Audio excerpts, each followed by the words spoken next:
I wasn't planning to stay long in my hometown. Just a few months between jobs, a pause to figure things out. The kind of in-between time people don't really talk about. I spent most days helping out around the neighborhood, doing odd jobs for people who remembered me as the summer's boy, painting fences, hauling mulch, cleaning out rain gutters. That's how I ended up at Clara Whitmore's house. Everyone knew her, or rather knew of her. She lived at the edge of town, in a big white house with hydrangeas that hadn't bloomed since her husband passed the year before. She didn't come to church anymore, didn't host dinners like she used to. People said she was still grieving, which was just their polite way of saying they didn't know what to say to her anymore. She opened the door like she wasn't sure why I was there, like she'd forgotten she'd even ask someone to help. She wore a pale blue blouse, soft at the edges, and her hair was pulled back the way women do when they're trying not to be looked at. I told her I was here to move the planter boxes. She nodded and led me around back. Her voice was quiet, but not cold, the kind that made you lean in just to hear her. She didn't smile, not at first. I knelt to lift one of the boxes, and when it tilted unexpectedly, she reached out on instinct. Her fingers brushed my arm, light and quick, steadying the edge. It wasn't a big thing, just a touch, but it stayed with me. After the work was done, she offered me lemonade. I said yes, more out of curiosity than thirst.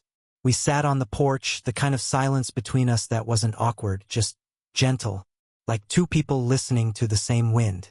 She watched the trees sway for a while before saying, "I forgot how loud summer used to be." I didn't know what she meant until I looked around. No kids playing down the street, no music, no one laughing. Just the hush of late afternoon. There was something about the way she sat, straight-backed, still, like she was trying to stay contained. Like if she let herself relax too much, something would break open. I didn't say much. I didn't need to. I just listened. And maybe that was enough, because when I stood to leave, she said, "You can come back tomorrow if you're not busy." She didn't smile when she said it, but her eyes did. And for the first time, I wondered if maybe she wasn't just asking for help. Maybe she just didn't want to be alone. I started coming by a couple times a week after that. Mostly small things, sweeping the porch, fixing a sticky cabinet door, trimming back the roses. She never asked for much, but she always noticed what needed doing, and always noticed when I showed up without being asked. Clara wasn't what I expected. She wasn't fragile. If anything, she was sharper than most people, not in a mean way, just precise, careful with her words. I got the sense she used to talk a lot more, before the silence in her house started answering back. One day, I was pruning a stubborn branch that kept snapping back at me, and I swore under my breath. Not loudly, just enough to be human. I didn't know she was standing behind me until I heard her stifle a laugh. I turned, surprised. She was holding a basket of clean linen, looking down at me with this amused, raised eyebrow expression. "I thought you were supposed to be good at this," she said. "I'm good at a lot of things," I replied. "Tree whispering just isn't one of them." That's when it happened, not a big laugh, not loud. Just a soft, startled sound from the back of her throat, and she covered her mouth like it had slipped out by accident. I froze. Not because I was offended, but because it was the first time I'd heard her laugh. And I could tell by her face that she hadn't done it in a while. Maybe not since he died. "I'm sorry," she said, shaking her head. "That wasn't very kind." "No, it was perfect," I said, quieter than I meant to. She looked at me for a second too long, like she wasn't sure what I meant, or maybe like she did and didn't want to admit it. We didn't talk much after that. She folded her linens on the porch while I finished pruning, and the air felt full of something we weren't quite ready to name. Not attraction, not yet, but something close, the first hint of warmth after too long in the cold. Before I left, she offered me a pear from the kitchen, the kind that bruises easily. I took it, and when our fingers brushed, she didn't pull away this time. She just looked at me, not smiling, but softer somehow. As I walked down the steps, I heard her say, "You're not what I expected." I turned, unsure what she meant. "You're steady," she added, almost to herself. "People your age usually talk too much. You listen." I didn't know what to say to that. So I just nodded and told her I'd see her Friday. And as I walked away, I realized something. Clara hadn't just laughed. She'd let herself laugh. And that felt important. The storm rolled in quicker than either of us expected. One of those late summer tempests that start with a breeze and end with tree limbs down and power lines humming. I just finished patching a loose panel on her fence when the sky cracked open and rain came down hard. She opened the back door, already holding a towel out toward me. "Get in here before you drown." Her voice was firmer than usual, the kind of tone that doesn't invite argument. I stepped inside, soaked through, and she handed me the towel like she'd done it 100 times before. I was dripping all over her kitchen floor, apologizing, but she just smiled slightly and said, "It's just water." The lights flickered once, then went out completely. For a while, we moved quietly around the house, lighting candles, finding blankets, checking windows. The wind outside howled like it had a bone to pick with the world, but inside was still, warm, dimly golden from the soft candlelight. She boiled water on the gas stove and made tea. We sat across from each other at her kitchen table, the one with the slightly uneven leg. I remember the steam rising between us, her fingers curled around the chipped mug. "I hate storms," she said finally. "When I was younger, I used to love them. They made everything feel alive. Now they just make me remember what's missing." I didn't answer. I didn't want to crowd the moment. She went on quietly. "After James passed, everything felt too loud, then too quiet, like the world was moving on without me, but I was still stuck in that moment." She looked up then, eyes steady but tired. I stopped listening to music, stopped dancing. I even stopped cooking the way I used to. There didn't seem to be a point. The rain softened outside, becoming more of a hush than a roar. The kind of sound that makes you feel like the world has exhaled. Then she said it, softly, like she wasn't sure she meant for me to hear. "But when you're here, I feel things again. Not big things, just small flickers. Like I remember how to breathe." I swallowed the lump in my throat. "You remind me I'm still alive," she added, looking directly at me this time. I didn't reach for her. I didn't say something poetic. I just let the moment be what it was, delicate, unscripted, sacred. But when she stood to refill our tea, her hand touched my shoulder on the way past. Not accidental, not dramatic, just kind, steady, present. And in that fleeting touch, something passed between us, a permission maybe, or the beginning of one. I stayed until the power came back. We didn't speak much after that, but we didn't need to. Somehow, everything had already been said. It was late afternoon, the kind of hour where the light turns thick and golden, pooling across hardwood floors and making the air feel heavier somehow. I had just finished replacing a cracked pane in Clara's greenhouse. My hands were still dusty with old glass and sealant. She met me at the back door with a half smile and said, "You've earned tea, and maybe something sweet." I followed her inside. The kitchen smelled like cardamom and citrus. A lemon loaf cooling on the counter. The windows cracked open just enough to let in the scent of summer grass and distant honeysuckle. Clara moved around the room with that quiet kind of grace she always had, like someone who once danced often and never forgot how. We sat at the small breakfast table by the window. She poured the tea, careful, steady hands, and handed me a cup. Our fingers brushed. It wasn't the first time, but it was the first time neither of us moved away. There was a pause, not awkward, but loaded. "I don't know what's gotten into me lately," she said after a sip. "I used to be so careful, so composed." I smiled, lightly. "Still seems like you are." She laughed, but it was soft, almost sad. "Not around you." I looked at her then, really looked. Her blouse was a soft, pale cream, collar slightly open, sleeves rolled up to the elbow. A streak of flour still on her wrist. Her hair was looser than usual, and her eyes, they were tired, yes, but there was something else behind them now. Something warm, awake. I said quietly, "I like you this way." Her eyes flicked up to mine, sharp and surprised. But she didn't pull back, didn't deflect with sarcasm like she sometimes did when she got uncomfortable. Instead, she held my gaze, and for the first time, the silence between us crackled. Then came the moment. She reached across the table, slowly, and rested her hand, just her fingertips, really over mine. The contact was feather-light, but electric. "I shouldn't be doing this," she whispered, and her voice trembled just slightly. "But it feels too good to stop now." I didn't move, didn't say a word. I just let her hands stay there on top of mine.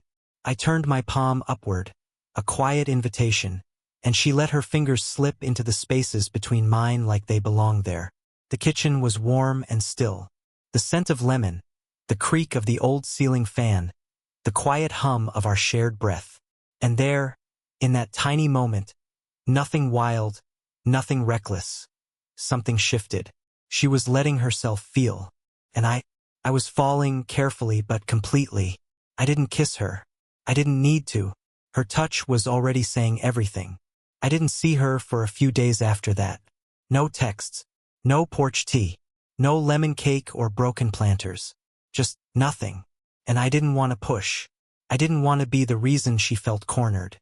Still, I'd be lying if I said I wasn't hoping for something, even a message saying, "Come by." But silence has a way of filling in the blanks with doubt. When I finally did see her again, it was a Wednesday, late afternoon.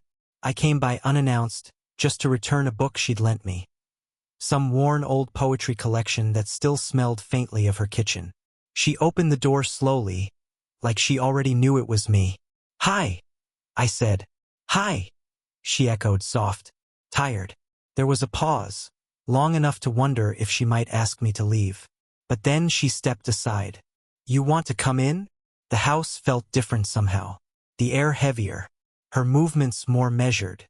There were shadows under her eyes like she hadn't been sleeping well. I stood in the kitchen, unsure what to do with my hands. Finally, she broke the silence. "I've been thinking about us, about the other day." I waited, heart a little too loud in my chest. She leaned back against the counter, arms crossed lightly, as if she were trying to hold herself together. "You're kind, and gentle, and far too young to be carrying me around in your head." I didn't say anything. Not yet. "People would talk," she went on. "They'd say I was lost. Or worse, taking advantage of someone still trying to find his way." Her voice was calm, but I could feel the tremor beneath it. I stepped closer, slow, careful. Not invading, just making space between us smaller. More honest. "People will always talk," I said. "But that doesn't make them right." She smiled, not with her mouth but her eyes. Sad, beautiful, full of all the things she couldn't quite say out loud. "I've already lived through the hardest part of losing someone," she whispered. "And still, this you scares me more than that." That landed harder than I expected. I wanted to say, "You don't have to be afraid," but that would have been a lie. Because I was scared too. And maybe that's what made it real. Before I left, she walked me to the door. Her fingers brushed mine. Not a mistake, not a goodbye either. Just a flicker of something not yet finished. "I need time," she said. I nodded. "Take it." She looked up at me then, just for a second. "Don't disappear," she added. And her voice cracked like the truth had finally caught up to her heart. "I won't," I promised. And I meant it, even if it hurt, even if it stayed complicated. Because sometimes the things worth waiting for are the ones we're most afraid to want. A week passed, then another. I gave her space. At least that's what I told myself. But in truth, I was afraid. Afraid that what we'd started, whatever it was, had already faded back into silence. But one evening, I found myself walking the long way home, past her street, past her porch light, just wondering. And there she was, sitting alone on the porch steps, arms wrapped around her knees, watching the sky turn from gold to lavender. She didn't look surprised to see me. If anything, she looked like she'd been expecting it. "Thought you disappeared," she said, barely above a whisper. "I said I wouldn't," I replied. A soft smile ghosted across her lips. "You're a rare one. Someone who means what they say." I stood there for a moment, unsure if I should sit, unsure if I was still welcome in this space that had once felt so familiar. But she reached out, a simple gesture. Just a brush of her fingers across the step beside her. An invitation. So I sat. For a while, neither of us spoke. The cicadas had started singing again. A breeze tugged gently at the hem of her sweater. She looked different somehow, softer around the edges like the armor had loosened. "I missed this," I said finally. "Missed you." She let out a breath, slow and controlled, as if she'd been holding it for days. I tried to tell myself it was just kindness, just comfort, that I'd mistaken warmth for something more. Her voice wavered, but she didn't pull away. "But I haven't stopped thinking about you." I turned to her, pulse steady but strong in my ears. "Clara?" I said, and the way her name sat on my tongue felt sacred. "Do you feel it too?" She didn't answer at first, just looked at me, deeply, fully, like she was searching for the right kind of truth in my face. Then, slowly, deliberately, she reached for my hand. Her fingers slid over mine, not tentative this time, not unsure, just honest. "I feel it," she said, "more than I want to, more than I think I should." I swallowed against the tightness in my throat. She leaned into me gently, her shoulder resting against mine, her cheek brushing the edge of my collar. The scent of her shampoo, soft, floral, familiar, washed over me like a memory that hadn't happened yet. Neither of us moved for a long time. Her breath matched mine, steady, unspoken, real. "It's not just me," I whispered. "No," she murmured. "It never was." And in that moment, it didn't matter that the world might not understand us. Because we understood this closeness, this quiet ache, this terrifying, beautiful thing that was becoming us. We didn't rush anything after that night on the porch. There were no grand declarations, no whirlwind changes, just a slow, steady unfolding. A quiet agreement that whatever this was, whatever we were, it didn't need to be named or explained. It just needed to be felt. Clara stopped apologizing for the way she smiled at me, and I stopped questioning why it felt so natural to be near her. Some days we barely spoke, just moved around each other in the soft rhythm we'd settled into. Attend the garden. She'd read by the window. Then we'd meet somewhere in the middle, by the sink, by the porch rail, in the warmth between two tea mugs, where words didn't matter as much as presence. And the touches became easier. A hand on my back as I reached for a dish. Her fingers brushing mine as we passed the sugar bowl. One afternoon, she reached up and gently wiped flour from my jaw after we baked something together. Her thumb lingering just a second too long before either of us breathed again. It was simple and real. One morning, I brought her a new hydrangea to plant in the front garden. The same color as the ones she used to keep before everything went quiet. She stood there, hands on her hips, tilting her head at it like it had shown up with a memory she hadn't been ready to revisit. "You remembered," she said. "Of course I did," I replied. She didn't say anything else, just knelt beside me and helped press it into the soil, her fingers in the earth, sleeves rolled up, hair tied loosely back. The breeze played with a strand near her face, and before I could stop myself, I tucked it behind her ear. She looked up at me, not startled, not afraid, just open, alive. "I keep waiting for this to feel wrong," she whispered, "for some voice in my head to tell me to pull away." "And?" I asked. She smiled, slow and genuine, her palm resting gently against my chest. "It doesn't. It feels like I'm allowed to be here again." I placed my hand over hers, fingers sliding between hers like we'd done it 100 times before. My heart beat beneath her touch, calm and sure. "I'm not going anywhere," I said. She nodded once, then leaned into me fully, her head against my shoulder. Our bodies relaxed in the way people only are when they've stopped pretending. The world still had its opinions. Time still had its ticking clock. But none of that mattered anymore, because we had a quiet, unexpected, perfectly imperfect beginning. And for the first time in a long time, we both knew it's okay to feel this. If you enjoyed this slow burn story, don't forget to like and subscribe for more heartfelt tales like this. And I'd love to hear your thoughts. Have you ever experienced a quiet connection that surprised you? Drop a comment below and let's talk about it. Thanks for listening, and I'll see you in the next story.